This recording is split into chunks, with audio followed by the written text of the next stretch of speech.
Spoštovane in spoštovani, dobrodošli v novi epizodi podcasta Odmevi Posavja, regionalnega časopisa Posavski obzornik. Naša današnja gostja je violinistka Tanja Sonc iz Radeč, ki pa že vrsto let živi in ustvarja v tujini. Seveda se z veseljem in veliko radostjo ter s ponosom vrača v domače Radeče, kjer vsako leto, oziroma letos bo 9. leto, pripravi tudi Sonc festival. Tanja, iskreno dobrodošla danes v našem improviziranem studiu Foto Colarič v Brestanici.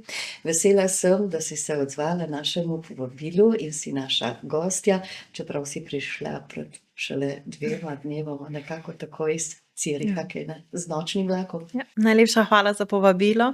Mi je v čast, to je v bistvu moj prvi podcast, tako da se zelo veselim najnega pogovora. Ja, v bistvu sem včeraj zjutraj prišla z nočnim vlakom iz Züricha. Hvala Bogu je ta povezava, ker po koncertu ponovadi ni več letalskih povezav, tako da je ta naš balkanski ekspres zelo priročen v mojem primeru. Koliko časa pa traja vožnja zdaj? 13 ur. Kar, ne? Hvala Bogu, lahko dobro spim. No, sej, to sem hotela. So me starši dobro izurili v otroštvu. Ja, si navajena potovanj že iz najzgodnejšega otroštva, lahko rečeva. Čeprav spomini na tvoje najzgodnejše otroštvo so povezani z domačo hišo in pa z glasbo, ki jo je iz klavirja izvabljala ena posebna in tebi zelo, zelo draga oseba. Tako da vrniva se v tisti tvoj otroški čas, v najzgodnejše otroške spomine. Kako si doživljala ta čas? Odraščala sem vedno v objemu glasbe. Saj moja mama pianistka, profesorica klavirja in korepetitorka na Srednji glasbeni šoli v Ljubljani. In že odkar sem bila dojenček, sem jo slišala vaditi. Nikoli nisem želela spati v svoji postelji, spala sem raje na tleh pod klavirjem, samo da sem bila zraven. In nekako ti to priraste k srcu. Všeč mi je bil njen način življenja, ta svobodnost, v bistvu drug svet kot rutina normalnega delovnega časa. Tako da v bistvu je bila tvoja pot v glasbo, v glasbeni svet neke vrste že začrtana ob tvojem rojstvu. Lahko tako rečeva? Lahko, ampak še vedno potem ne veš, kako se bo izteklo. Sploh občudujem starše glasbenikov, ker res morajo vlagati mogoče tudi 20 let v otroka, v izobraževanje in na koncu ne veš, če lahko od tega dobro živiš. Moj oče je vedno rekel, pejte tja, kjer je denar, ker tam ljudje cenijo klasično glasbo. In res sem mu hvaležna, da so me takrat poslali v Švico in mi dali to mogočnost. Že pri 12 letih sem šla, vem, da na prvi mojstrski tečaj in takrat je bilo to za nas tako drago. In bila sem sama in seveda domotožje, pogrešala sem bližino domačih, plus drug jezik, nisem se znala pogovarjati s ostalimi. Tako da sem potem klicala skoraj vsak dan doma in takrat ni bilo pač interneta, kot je danes. In ne vem, mislim, da je prišel na koncu račun za 400 € ali nekaj takega. Precej visok. Ja, pač visok za tiste čase, ampak moji starši niso niti enkrat se pritoževali ali pa rekli, da pa ne smem več iti ali pa karkoli. In ja, se mi zdi, da otrok rabi res veliko podpore, da najde svoje poslanstvo. Ti si ga pač našla v glasbi, ampak pri izbiri inštrumenta pa ni šlo tako zlahka, se mi zdi, da si imela prvo možnost drugačno od violine. Ja, seveda, moja mama je pianistka. In kot otrok si želiš delati to, kar tvoja mama. In imam sestro Niko, ki je tudi bila pianistka, igrala je, mislim, da 10 let klavir. Tako da sem jo vedno slišala vaditi z mamo, bile so skupaj, nekako je ta slika izgledala zelo mamljivo. Ampak seveda je potem mama rekla, ni prostora, da bi še en otrok vadil klavir, ker imamo samo en klavir. Tako da potem sem si želela harfo. In takrat niti nisem mogla reči harfa, sem rekla farha. Ker je to pač izgledalo tako elegantno, ženstveno, bogovsko. Čuteče. Ja. Ampak je seveda mama rekla, ne, to se ne da prevažati, mi smo v vasi, kako bomo to transportirali, kako te bomo peljali na ure, ni profesorja v Radečah. In potem sem rekla, kaj pa čelo? Inštrument. Ja, sem si želela samo velike inštrumente. In čelo seveda ima tak bogat, žameten zvok, od kotal za mene najbolj. Tudi večino skladateljev ali pa v operah so napisali najlepše sole za čelo. Ampak tudi to seveda Ni šlo. ni šlo, ker je pa potem moja mama imela argument, da če bom vzela letalo, potovala, rabim še en sedež posebej za čelo, ker to ne moreš z njim pač potovati kot ročna prtljaga. In tudi vedno smo se vozili v Ljubljano na ure, tako da bi bilo tudi to bolj komplicirano. In potem mi je rekla, kaj pa violina? In ostala si potem pri violini. In na srečo sem imela super profesorja, gospoda Armina Seška, od začetka. In nekako mi je zelo približal glasbo na lep, igriv način. Mi doprinesel vežbanje. Imeli smo tudi majhen komorni orkester, tako da me je nekako vpeljal v ta svet na zelo naraven način. Sproščen verjetno tudi. Ja, in kadarkoli sem pa dobro igrala, ali pa sem imela dobro intonacijo, sem pa dobila eno čokoladico After 8. Lepo, To lepo. tako ostane v spominu kot otroku, da Lepo. ja, nekako je imel zelo dobre metode za Ampak glasbeno šolo si ti obiskovala v Ljubljani, ne v Radečah. Res je. Kako pa to?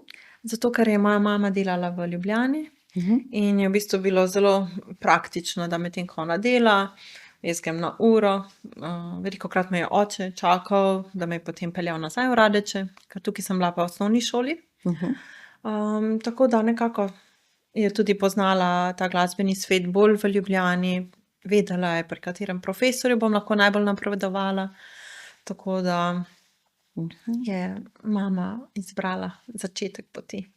Torej, po zaključku dopoldanskega pouka si odšla z materjo v Ljubljano, v glasbeno šolo Ali z očetom. Ali Velikokrat z me je tudi očetom. on peljal, in se potem vrnila domov, naredila domače naloge, vadila. vadila, predvsem pa si verjetno morala res veliko vaditi. Ja. Žal tega v osnovni šoli niso vedno razumeli, ker ne vem, velikokrat smo se mogli kakšno dejstvo naučiti na pamet, kakšne pesmi recitirati. In to mi ni najbolj šlo, ker sem pač mogla 2-3 ure na dan vaditi. Vsak dan 2-3 Ja. ure. Pa, Tako da Kar brez veliko. noč ni noč. tako, zato pa si danes ena izmed uspešnih slovenskih mladih violinistk in to na mednarodnih odrih igraš. Se trudim, ampak glasba je subjektivna. Jaz si samo želim, da bi s svojo umetnostjo dotaknila se ljudi, da se jim čas malo ustavi in da nekaj začutijo. Ampak študij si pa potem izbrala v Švici, če se še malce vrneva tvoje spomine. Je bila to logična pot, da greš v Švico in da potem tam nekako tudi ostaneš? Sicer najprej sem šla v Salzburg. Aha, v Salzburg. Vmes sem istočasno, poleg srednje šole in akademije, imela še violinske ure v Salzburgu. In to je bil čas, ko so me tudi starši zelo podpirali, saj so me vsak petek vozili v Salzburg. Torej od ponedeljka do četrtka sem bila normalno v šoli in tudi takrat sem delala skupaj s srednjo šolo in akademijo, kar je bilo zelo zahtevno. Tudi zelo malo sem spala, ker sem imela veliko koncertov in ob tem seveda tudi malo zdravstvene težave, ker seveda, če ne spiš dovolj, pa še vedno greš žurat. Sem imela veliko starejših prijateljev, tako da želela sem vse. Biti najboljša učenka, imeti super koncerte, ampak tudi žurat. In ja, potem sem imela malo probleme z kožo, z ekcemi. imunski sistem in seveda tako. In potem se mora človek malo ustaviti. In zato je bila Švica v bistvu raj na zemlji. Ker sem se počutila, kot da sem na počitnicah. Imela sem samo glasbo, to sem šla leta 2012. Začela sem svoj prvi master tam. Ob tem seveda sem delala praktikum v orkestru, da sem si lahko zaslužila svojo štipendijo in življenje. Seveda moram reči, da sem imela tudi podporo iz Slovenije. Imela sem Rotary štipendijo Mestne občine Ljubljana, tako da mi je Slovenija zelo veliko pomagala, tudi Radeče. Zato se z veseljem vračam in mislim, da vso to znanje, ki sem ga pridobila doma in v tujini, rada vračam svojim ljudem. Ker v bistvu študij v tujini stane, ne? Ni tako Seveda. poceni, tako da V Sloveniji imamo tak luksus. se tega verjetno ne zavedam. Ja, evo. Sploh za študij so neverjetni pogoji. Tudi to, da imajo študenti bone, ne vem, takrat smo jedli zunaj, lahko v restavracijah non-stop. To je bilo To je velika luksuzno prednost, življenje, ne? res. Česar tujina ne pozna, verjetno. Jaz sem si vedno pač skuhala doma za cel teden, jedla pašto in to je to. To je to. In tudi moram reči, naš zdravstveni sistem v Sloveniji je na zelo visokem nivoju. Seveda vsak sistem ima neke pomanjkljaje, ampak samo da si v Švici recimo lahko rezident, moraš plačati minimum 400 frankov na mesec zdravstvenega zavarovanja, ampak v to nimaš vključeno nič. To v bistvu samo, da lahko tam živiš. In vsakič, ko greš zdravniku, v bistvu še plača zraven, zobozdravnik sploh ni vključen. Tako da res velikokrat ljudje pravijo, v Švici je vse drugače. Življenje je raj, ampak v bistvu več se zasluži, ampak izdatki so veliko večji. Najemnine pod 2000 frankov ni nikjer sploh, tako da ja, drugačen standard, ampak se trdo dela za to. Tako da ta obljubljeni raj oziroma videni raj, slišani raj v resnici ogromno zahteva, ne? Seveda. In tudi, da si sploh lahko tam, moraš biti nekaj posebnega, ker drugače Švicarji so zelo ponosen narod, imajo radi svojo državo in mislim, da seveda so tujci dobrodošli, ampak če imajo svoje ljudi, raje njih podprejo, kar se mi zdi zelo lepo. Tako da, če si tujec in želiš tam ostati, moraš doprinesti družbi nekaj, kar njihovi ne morejo. In tebi je uspelo, lahko tako rečeva, kaj ne? Ja. Ampak ustaviva se pri tvojih nastopih. Verjetno je prisotna tudi trema, ali je nimaš? Seveda. Kako jo premaguješ? Imaš kakšne posebne metode, vaje? S spoznavanjem samega sebe. Vsak koncert je delček puzzle, kako bi rekel, sestavljanke samega sebe. In nikoli ni lahko, ker si želiš biti vsakič boljši. Kar mislim, da je normalno, kot človeštvo želimo se razvijati, a ne. In kot violinistka vadim vedno sama v sobi in si vedno govoriš negativne misli, kritiko in želiš se izboljšati. Ampak veliko sem se recimo naučila tudi od športnikov, ki imajo pa recimo psihoterapevte, fizioterapevte, imajo celo ekipo zraven. In sem se mogoče že kar 8 let nazaj, pred 8 leti, ja, sem se začela bolj s tem ukvarjati tudi, da se osredotočim na dihanje, na pozitivne misli, kaj jem, kaj mi ustreza, kaj mi ne ustreza. Sem zelo velika gurmanka, moram reči, da imam rada hrano, ampak recimo banana me zelo pomirja, tako da pred koncertom velikokrat pojem banano. Čaj tudi me nekako umiri. Kave ne pijem pred koncerti. Sicer jo imam zelo rada, ampak mogoče 2 uri pred koncertom ne pijem več. Ne. Ja. Recimo ko si na odru, ko nastopaš, ko zaigraš prve takte, prve akorde na violino in ko zadeva steče, tako kot steče Sava navzdol proti Donavi. A je pomembna tudi energija? Začutiš energijo občinstva? Vpliva ta energija tudi na tvoje vibracije, na tvoje igranje? Ja, seveda, to se takoj občuti, že ko stopiš na oder, kako te ljudje vzamejo, recimo. In v Evropi še imamo to kulturo, da se nekako umetnik spoštuje, kar v Aziji velikokrat ni. Ljudje pridejo mogoče bolj na dogodek, včasih sem videla na Kitajskem tudi ljudje jejo vmes, pa tako imajo čisto drugo kulturo. Nič ne sodim, ampak pač je drugače kot pri nas. V Evropi res čutim, da ljudje pridejo na koncert, da se notranje obogatijo, da doživijo nekaj novega. Nekako, posebno v Švici recimo, ljudje res sledijo klasični glasbi, različnim solistom, se res lahko o tem tudi po koncertu pogovarjaš. Tako da Je v bistvu klasična glasba v Švici bolj cenjena kot v Sloveniji, ali se ti zdi, da sta enakovredni? težko generalno reči, kako je, ampak ker živim tam, imam občutek, da ljudje zelo cenijo, da sem glasbenica. Tudi na vlaku me velikokrat ustavijo, ko vidijo violino, kje pa igraste, imate kakšen koncert.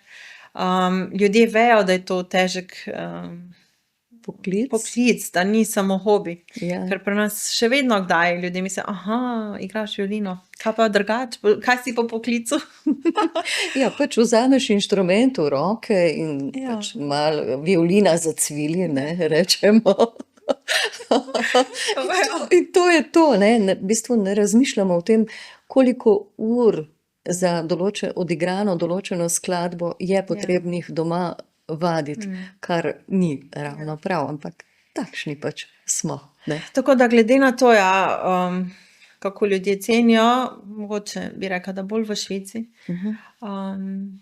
Vsak otrok večinoma gre v glasbeno šolo, tako da imajo neko osnovno izobrazbo.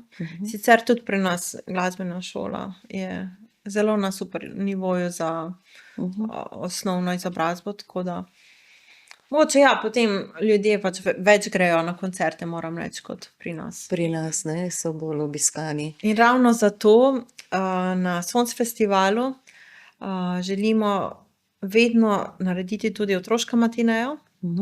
Torej, koncert za osnovne šole, vrtce, da približamo klasično glasbo mladim generacijam, saj starejši ljudje mogoče enkrat ne bodo več zmogli priti v dvorano in si želimo, da bi to pač šlo naprej, da se ne razgubi v času digitalizacije, kratkih videov, da se še vedno hrani ta vrednota in v bistvu tudi koncentracija. Da lahko 1 uro sedimo v koncertni dvorani, brez da bi se dolgočasili, brez da bi mogli po telefonu brskati in mislim, da je lepa vrednota. Sonc festival poteka v Radečah, v akustični cerkvi svetega Petra. Obisk je vedno odličen, lahko bi rekli skoraj, da zmanjka sedežev, tak je ponavadi. Letos bo sicer 9. leto zaporedoma, ampak mene kljub temu zanima, kako si prišla na idejo, da bi začela s Sonc festivalom. Mlada umetnica, živiš v tujini, prideš domov v rodne Radeče, namesto da bi se družila z družino, z družinskimi prijatelji in pa prijatelji svoje mladosti, ti se odločiš, da boš še doma garala. Dobro vprašanje. Moj partner, moj mož, je Ribal Molajeb in je iz Libanona. Tam so ljudje zelo orientirani na ustvarjanje projektov, vedno razmišljajo poslovno, kako bi še kaj novega kreirali. In spoznala sva se na zelo posebnem festivalu v Nemčiji, blizu Stuttgarta.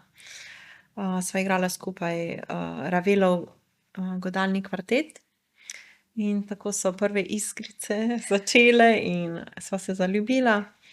In takrat sva se odločila že, da bi rada nekaj lepega skupaj ustvarila. Najprej je on ustvaril Malaj festival v Libanonu. In potem sva videla v bistvu, da je zelo lep način, kako vidiš družino, preživiš skupaj čas, še vedno se povežeš z družbo in daš nazaj nekaj lepega. Tako da pol leta po tistem sva se odločila isto narediti tudi v Sloveniji. In ja, letos ga žal ne bo na odru z nami, ampak do zdaj je bil vsako leto, tako da upamo, da taka tradicija ostane tudi naprej. Ostaja tvoj podpornik, kaj ne? Seveda, ja. Skupaj sva na odru velikokrat kot glasbenika, sicer je pa on tudi slikar, tako da ja, trenutno se pripravlja v tem mesecu na razstavo na Japonskem in New Yorku, tako da žal zato ni mogel biti z nami. V Sloveniji se je že predstavil s svojimi slikarskimi deli tvoj mož? Ja, na začetku smo imeli tudi razstave ob koncertih, zato ker sem imela idejo, da bi povezovali različne umetnosti skupaj. Krasno. Recimo, kot je bilo v času impresionizma, so skladatelji razvijali to gibanje impresionizma skupaj z slikarji. In isto tudi v teatru in igri, tako da to je bila moja ideja. Ampak je zelo veliko, kako se reče, truda vloženega in transport in pakiranje slik, tako da v bistvu nam je na koncu časa za to zmanjkalo. In sem želela, da se osredotočimo zaenkrat na glasbo. In že to, da pridejo vsi glasbeniki, da smo vsi zdravi, tako da že to je veliko koordiniranja. Tako da zaenkrat ostajamo pri glasbi. Ja, ampak vsako leto dodaš nekaj novega, vsaj tak je občutek. Lansko leto recimo je na koncertu nastopil makedonski kitarist, pevec, skladatelj tudi med drugim. V bistvu igral je v skupini Lepi sol, recimo jaz se te skupine še spominjam, ker sem pač iz tistih časov, iz tiste generacije. Vlatko Stefanovski. Kako je prišlo do ideje, da povabiš njega in da potem z vami nastopi? Želela sem to mejo med klasično glasbo in etno ali jazz, popularno glasbo, malo zabrisati. In sama sem ga tudi občudovala mnogo let, je res legenda našega balkanskega sveta in tudi internacionalno. Tako da tako je nastala ta ideja in smo ga povabili in se je odzval pozitivno. Tako da mislim, da nas je vse obogatil s svojimi izkušnjami, s svojimi idejami. Tako da zelo me je pa navdušil s svojimi improvizacijami. Tudi ritmično je neverjeten, tako da ja, imam še dolgo pot. Predvsem v tem improvizacijskem svetu si želim še napredovati, saj klasična glasba zelo sledi notam, temu, kar je napisano, ne vem po slovensko, kako se reče, Aufführungspraxis. Torej nekemu strogemu redu, pravilom. Ja, so 300 let nazaj igrali, pa s kakšnim lokom so takrat igrali. Tako da vse to mi študiramo in včasih izgubimo pa stik s svobodnim izvajanjem. Tako da si v bistvu tudi želiš včasih improvizacije. Ja. Spontanosti, ki naenkrat pride, kaj jo kar tako začutiš. Ja. In to se prepustiti trenutku je tudi umetnost. In se zelo učim tudi od mojega partnerja, Ribala, saj v arabskem svetu veliko se prepustijo čustvom, momentu, veliko je improvizacije, sicer na drug način kot v balkanskem svetu, ampak ja, da se prepustiš trenutku. To mislim, da je moj naslednji cilj. Ob tem tvojem odgovoru sem pomislila, bi morda kdaj zaigrala na ulici? Preprosto stopila skozi hišna vrata, se postavila na ulico, vzela violino v roko in z njo zaigrala Mimoidočim. Lepa ideja. Še nisem nikoli, ampak zakaj pa ne? Bi Nikoli. Ja. v bistvu, da vidiš odziv Publike. mimo hodečih. Me zanima, ja, če bi se ljudje ustavili. Ne vem, če ste brali ta poizkus, zelo priznan violinist Joshua Bell, ameriškega rodu, je enkrat v New Yorku v metroju igral na Stradivarko Bacha, solo repertoar za violino in zelo redki so se ustavili in prepoznali kvaliteto. Tako da v bistvu je zanimiv družben poizkus, mogoče. Mogoče. Ideja. enkrat v prihodnosti Za naredim. prihodnjič. Pa pokliči, ne? Ja, ja. Da komentiramo, da si res to naredila. Ja, Da ni ostalo samo pri ideji in pri besedah. Ja. Sicer moramo se spomniti, da je violina pač res občutljiv inštrument. Torej, za zunaj igrati morajo biti res lepi pogoji, ne sme biti preveč sonca, deževati ne sme. In akustično je tudi problematično, ker vedno rabimo neko kakor školjko, bi rekel človek. Cerkve so idealne, ker je akustika odlična, ampak drugače zato so zgradili dvorane in lepše zveni. Ja, ampak akustika v teh sakralnih objektih je res nekaj izjemnega, ne? Ja, ne vem, od kje so imeli včasih takšno znanje o arhitekturi, o akustiki, da so že pred tolikimi leti res zgradili na takšnem nivoju. Ja, pa tudi ne na vsakem prostoru. V bistvu so dobro razmislili, na kateri prostor sodi kateri objekt. Še malce se bomo vrnili k imenu Sonc festival. V tem imenu nekaj zažari, tako kot sonce. In recimo, kaj tebi pomeni sonce v enem takem prenesenem besednem pomenu? Kaj je zate sonce? Duh posameznega človeka. Da ohranimo vrednote, da se poveže sam s sabo in to tudi žariš navzven. Se mi zdi dobro delati drugim,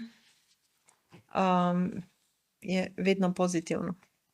Mislim, da je dovolj slabih stvari v življenju in po svetu, kako se politika odvija, tako da vsako jutro želim nekaj lepega narediti za sebe in za druge, ker drugače ne vidim ravno smisla v življenju, tako da ja, upam, da tudi s Sonc festivalom doprinese nekaj dobrega, pozitivnega naši družbi. No, letos si ponovno povabila glasbene goste na Sonc festival. Slovenski oktet.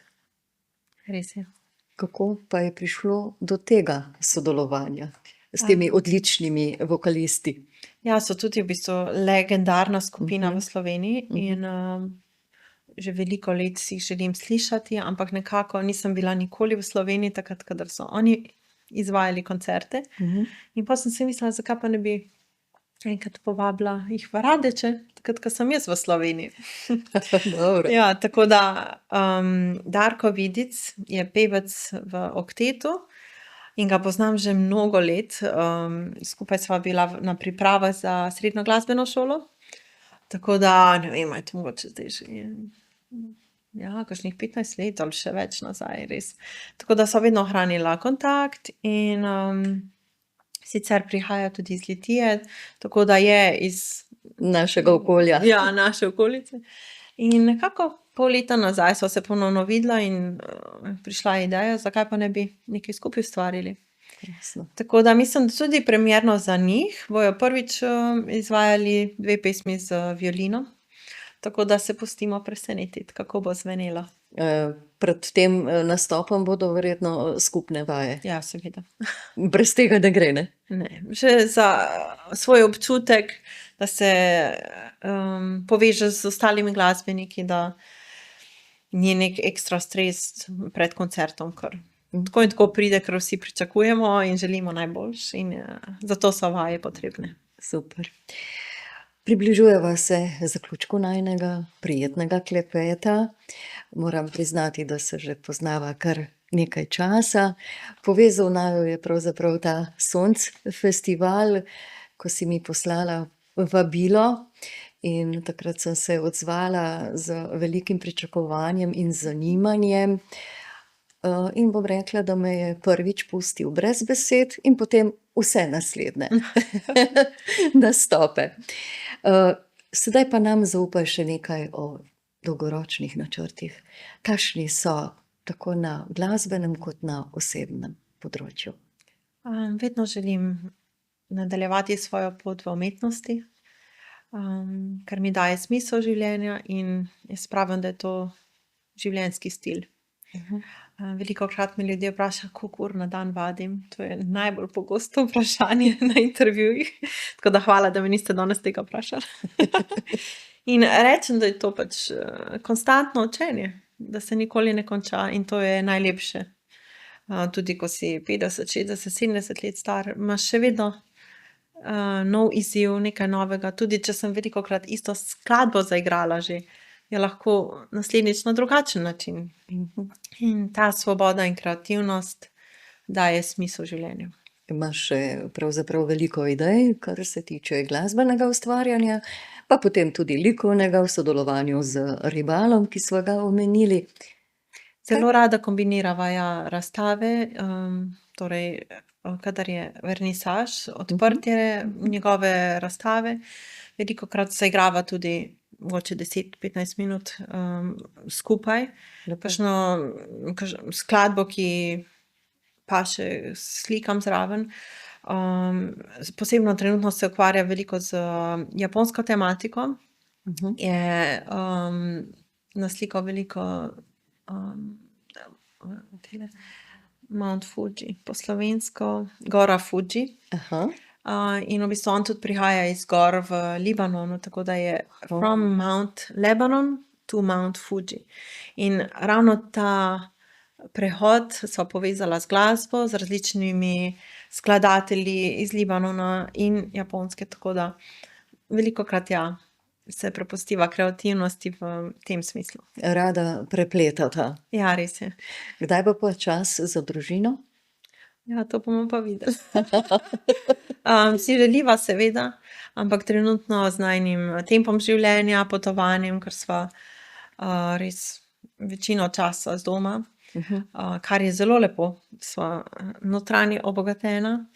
Ampak vem, da se bo tudi treba enkrat ustaviti, saj ženske imamo biološko uro, tako da se tega zavedam in Ko bo trenutek. ko pride, pride. Tako, v bistvu ne pride spontano. Ja, res je. Tudi to se učim, da se prepustim toku življenja. Tudi če si nekaj zelo, zelo želiš, da bo prišlo ob svojem trenutku in mislim, da se učimo to dnevno prepustiti toku življenja. Kar nam prinese tisti dan, ne? Res je. Da se ne preveč ustavljamo v preteklosti ali pa pričakovanju prihodnosti. Da živimo zdaj. Tako. Tanja, hvala za tale zares iskren in prijeten pogovor. Želim ti, da bi na tvoji poti vedno sijalo sonce. Sonce sreče in sonce ljubezni. Hvala lepa, tudi vam vse dobro.